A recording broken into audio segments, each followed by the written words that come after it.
Assalamualaikum warahmatullahi wabarakatuh. Saya Dr. Salina Hussein daripada UC Putra Malaysia akan membuat satu pembentangan kertas kerja bertajuk Maklum Balas Pelajar terhadap penggunaan teknologi dalam pembelajaran bahasa Sepanyol. Seperti kita tahu, keadaan pandemik COVID-19 yang telah melanda dunia telah merubah segala-galanya, terutamanya dalam dunia pendidikan di mana selama ini kelas yang dijalankan secara bersemuka terpaksa ditukar menjadi kelas dalam talian. Jadi di sini apabila kelas dalam talian dijalankan, kita boleh lihat peranan teknologi telah mengambil alih ataupun dilihat sebagai sangat penting, di mana beberapa aplikasi digunakan ataupun platform digunakan dalam kelas dalam talian ini. Aplikasi seperti Zoom, Google Maps dan sebagainya digunakan bagi menggantikan kelas secara bersemuka. Menurut Nur Adilah dan Lai 2019, penggunaan teknologi bukan sahaja dapat memudahkan tugasan, malah dapat menghidupkan suasana yang menyeronokkan.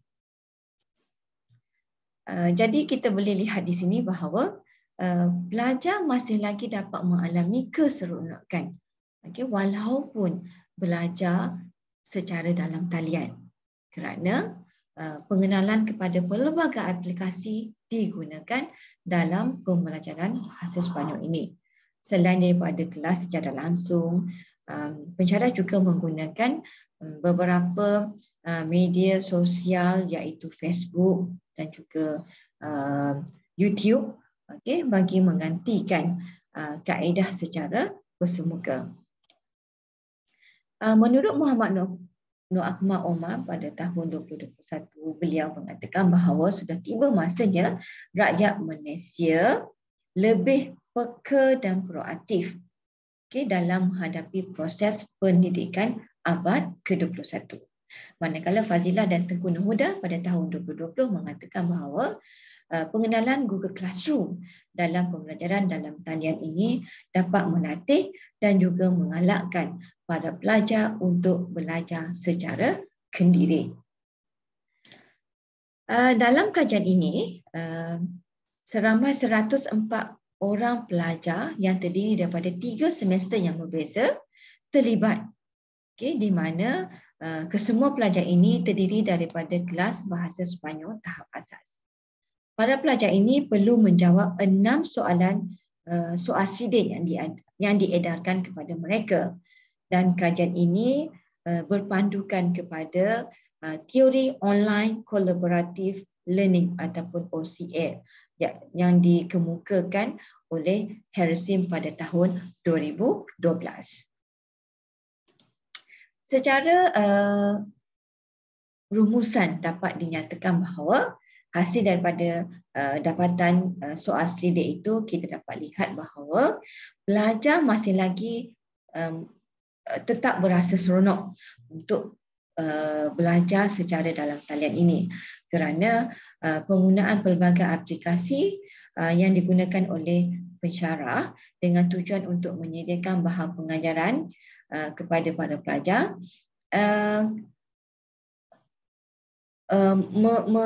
menjadikan kelas dalam talian itu seolah-olah seperti kelas secara fizikal, di mana para pelajar masih lagi dapat berinteraksi dengan pensyarah melalui fungsi kamera yang terdapat di dalam kelas secara langsung, ataupun pelajar tidak merasakan mereka ketinggalan, kerana bagi mereka yang menghadapi kekangan untuk menyertai kelas secara langsung, pensyarah boleh memuat turun rakaman daripada kelas secara langsung, iaitu mungkin kelas menggunakan aplikasi Zoom, kepada Google Classroom.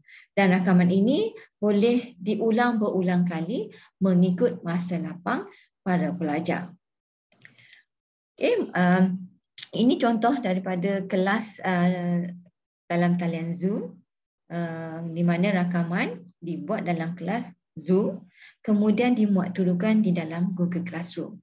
Okay, manakala penggunaan WhatsApp juga turut digunakan apabila pensyarah berkongsi nota dan juga boleh membuat rakaman voice note yang terdapat di dalam WhatsApp.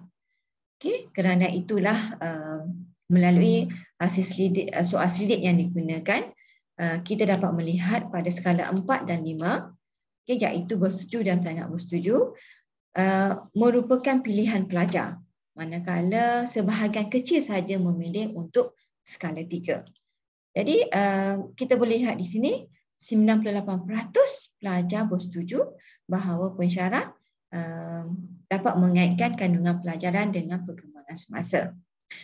Manakala 97% pula mengatakan bahawa mereka bersetuju pensyarah menggunakan pelbagai pendekatan pembelajaran seperti Zoom, Webex secara langsung dan juga Google Classroom untuk menggantikan kelas secara langsung Zoom, di mana pensyarah akan memuat turunkan rakaman kelas di dalam Google Classroom ini. Seterusnya, 98% bersetuju mengatakan bahawa pensyarah menggunakan alat bantuan mengajar yang sesuai. Okay, selain daripada aplikasi Zoom dan sebagainya, pensyarah juga menggunakan laman sesawang berkaitan dengan bahasa Sepanyol seperti studyspanish.com, Spanish.com dan juga lingua.com. Kemudian 98% pelajar sangat bersetuju dan juga bersetuju mengatakan bahawa pensyarah menggunakan kaedah pengajaran yang sesuai dalam pengajaran dalam talian. Kerana di sini terdapat pelbagai aplikasi digunakan, sama ada secara langsung iaitu Zoom, Webex dan juga rakaman melalui Google Classroom, kemudian WhatsApp, Telegram dan juga permainan bahasa di dalam talian seperti aplikasi WordWall. Peratusan tertinggi dicatatkan iaitu 99% bersetuju mengatakan bahawa pensyarah menggunakan penaksiran yang sesuai dalam pengajaran dalam talian ini melalui pengenalan kepada quizzes dan juga Google Form bagi menggantikan peperiksaan secara fizikal yang perlu dihadapi oleh para pelajar. Dan yang terakhir dapat dilihat di sini bahawa 98% pelajar bersetuju mengatakan bahawa pensyarah sentiasa bersedia untuk membantu pelajar. Disebabkan itulah pelajar tetap merasa seronok kerana walaupun mereka menghadapi kekangan untuk bertemu pensyarah secara fizikal, tetapi pensyarah sentiasa berada bersama mereka. Okay, sama ada pelajar boleh berinteraksi dengan pensyarah melalui kelas secara langsung, Zoom ataupun Webex, ataupun pelajar boleh menggunakan aplikasi WhatsApp Group, untuk menyatakan masalah yang mereka hadapi. Jadi di sini kita boleh lihat bagaimana peranan teknologi sangat membantu untuk menjayakan pembelajaran secara dalam talian ini. Okay, jadi secara rumusannya dapat disimpulkan di sini bahawa walaupun kelas dijalankan secara dalam talian, pelajar masih lagi dapat merasa keseronokan untuk belajar. Okay? Dan menurut Muninggan dan Marban pada tahun 2020 mengatakan bahawa pembelajaran digital merupakan satu kaedah pedagogi yang paling sesuai untuk menyampaikan maklumat kepada para pelajar kerana pelajar menghadapi kekangan untuk bertemu pensyarah secara bersemuka. Jadi saya rasa setakat ini sahajalah pembincangan saya berkaitan dengan peranan teknologi dalam pembelajaran bahasa Sepanyol. Jadi saya sudahi pembincangan saya ini dengan Assalamualaikum dan terima kasih.